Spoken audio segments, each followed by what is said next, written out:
Here's the thing, I love pour-over coffee. I love making it, I love drinking it, I love sharing it with others.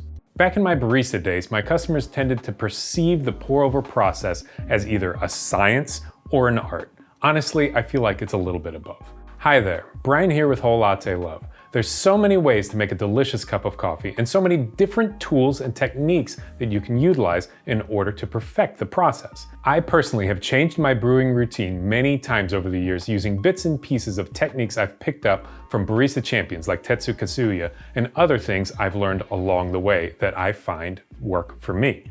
But hand brewing coffee is a personal experience, and what gives me consistent results may not work for you.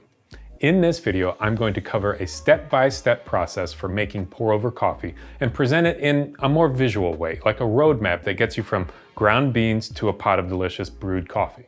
If that sounds familiar, this will feel similar to my espresso roadmap video, just with pour-over coffee instead. At each step, I'll present several different techniques for your consideration and how each impact your overall brew. In the end, I'll share my personal pour-over routine. Now before we jump into it though, if you haven't already, you really should subscribe to the channel and turn on notifications so you can be first in line for all of our new content. For the sake of this video, I'm going to be using a fairly standard 1:15 coffee to water ratio in these brews with a 20-gram dose. Grind size is dialed in to complete drawdown at the end of the brew right at around 3 minutes. Of course, there's multiple ways to influence total brew time during the brew as well, but we'll discuss those more when the time comes. Also, I'm going to be using a Varia Aura gooseneck kettle in a Barista Tornado cone-shaped brewer. But pretty much all the techniques I discuss can be utilized when brewing on a flat bottom brewer as well. And while a gooseneck kettle isn't 100% necessary, that level of precision will be required for one of the techniques I'll be showing you. We'll start with a pre-wet filter. Pre-wetting your filter prevents some of the pulpy, papery taste from making their way into your coffee and also helps to form the filter to the walls of your brewer to minimize water bypass. But enough of the preamble, let's begin with prepping your bed of coffee for the brew.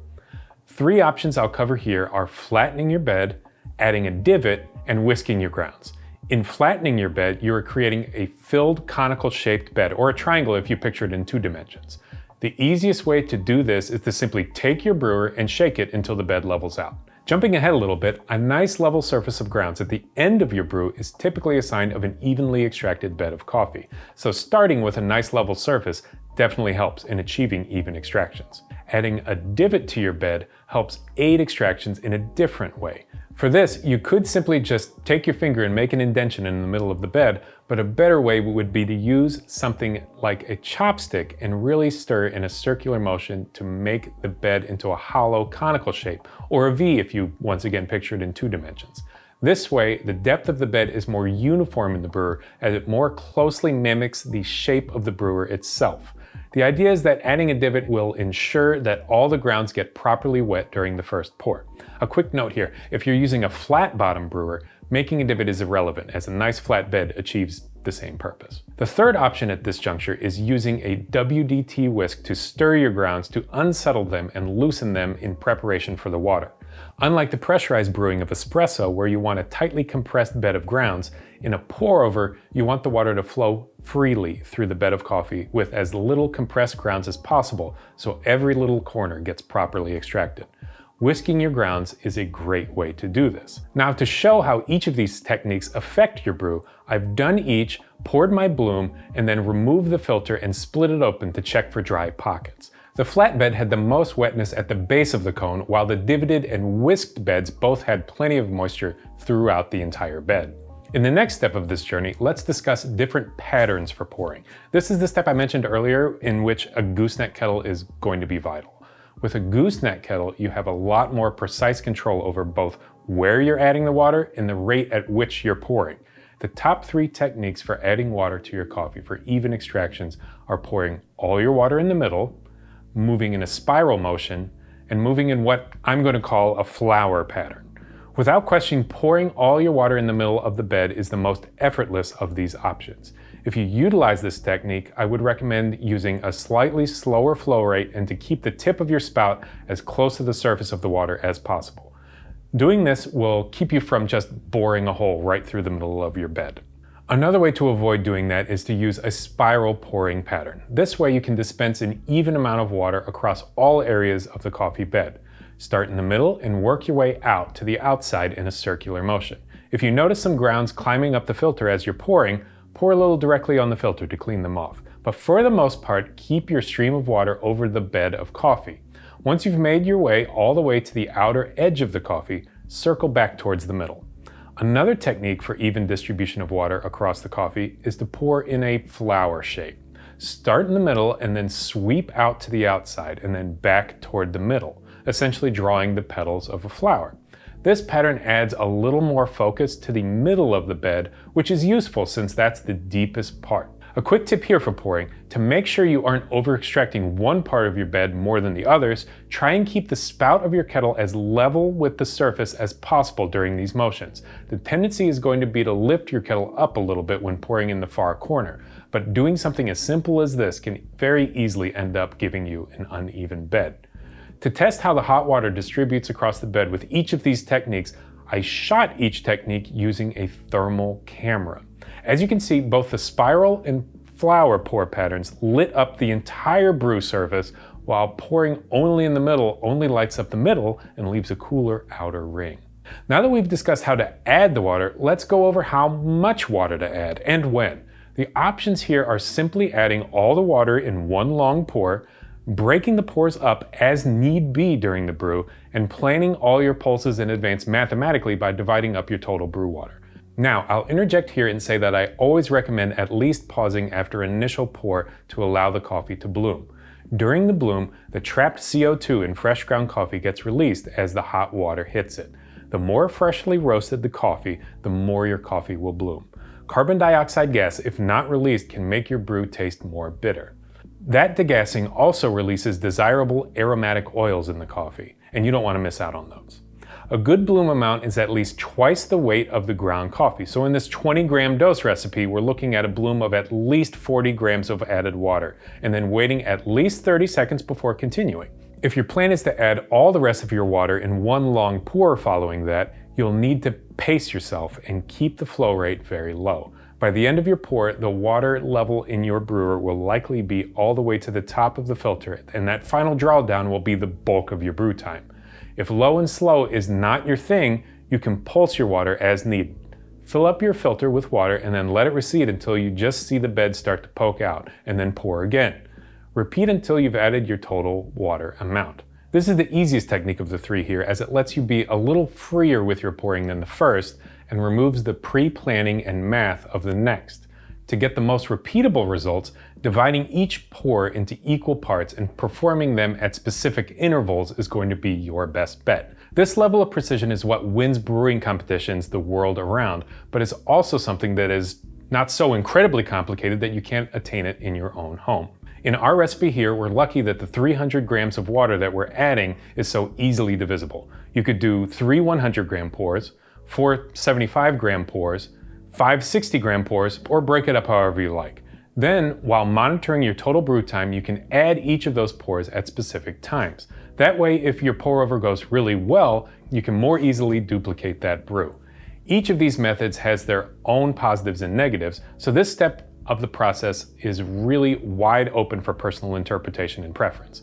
For a more detailed look at how changing your pour ratios affects the flavor in your cup, check out my acidity and bitterness video linked up here and down in the description. However, I know how much you like quantifiable numbers, so I also tested the extraction yield of each of these pouring methods. Pouring all water at once after an initial bloom provided an extraction yield of 18.29%. Unplanned pulsing hit 17.82%, and 5 planned pulses yielded 16.21%. The last part of this process is one of the pillars of good extraction: agitation. Although I'm covering this step last, you can intersperse these techniques anywhere in the brewing process as often as you like as well. To agitate your brew, you can pick up your brewer and then tap it back down on top of your vessel. You can give the water a quick swirl, or you can get in there and stir it. The goal here is to move the grounds around so that there aren't any pockets forming that could be staying dry and not extracting. By picking up and tapping your brewer, the grounds all have that moment of free fall in the slurry and then settle back down in a different position. Although it may be obvious, if you're using a glass brewer or carafe, be gentle. Broken glass is not a tasting note I'm looking for in any of my coffees. Picking up the brewer and giving the slurry a quick swirl is another perhaps slightly more efficient way of minimizing channeling in uneven extractions.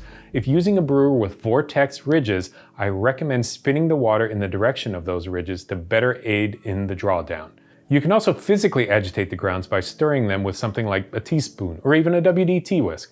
This technique provides the most surefire way to make sure there aren't any dry pockets in your bed. Once again, be gentle and make sure you don't accidentally tear your paper filter.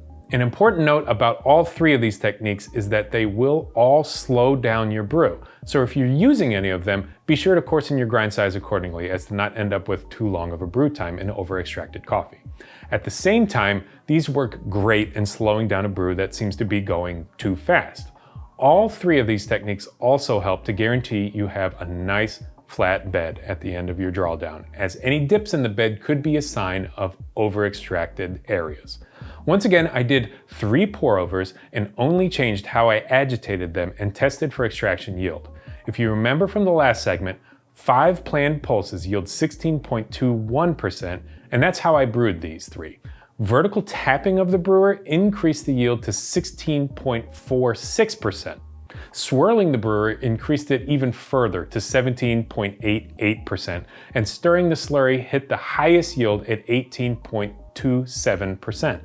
Now, as promised, here is my step-by-step pour-over brewing routine. But once again, I really want to emphasize here that just because this is how I do it doesn't mean I necessarily think you should do it this way too. Instead, use this guide to make up your own mind on what works best for you. Firstly, I put a deep divot in my bed. I find that I get the best initial water flow through the bed with this technique. Then, combining the next 2 steps into one, I do 5 equally divided pours using a spiral pouring pattern. I add a pulse every 30 seconds and have my grind size set so that the bed of coffee always has water flowing through it. If agitating at all, I only do it at the end of my brew. If I feel like the brew is going as planned following my last pulse, I just let it go without any additional agitation. But if it seems like it's flowing a little too quickly, I will pick up the brewer and give it a quick swirl to slow it down. All that said, you can make these kinds of adjustments on the fly. If you happen to catch our live streams with World Coffee Championship representative Danilo Lodi, you'll know that there is no one-size-fits-all approach to brewing. Some coffees might benefit from different levels of agitation, different techniques, or different style brewers altogether. The goal then should be to not only find out what works best for you as the brewer, but also what works best for the specific coffee you're brewing. So keep exploring and trying different things, because although the destination of a delicious cup of coffee is wonderful, the journey getting there can sometimes be just as enjoyable. Now, did I cover the steps of your manual brewing routine? If I did, or even if I didn't, be sure to let me and everyone else know down in the comments. I'm hoping I can pick up on some new tricks to try. And once again, if you haven't already, do subscribe to the channel for more coffee content like this. I'm Bryan, thanks for watching, and check back soon for more of the best on everything coffee. Brought to you by Whole Latte Love.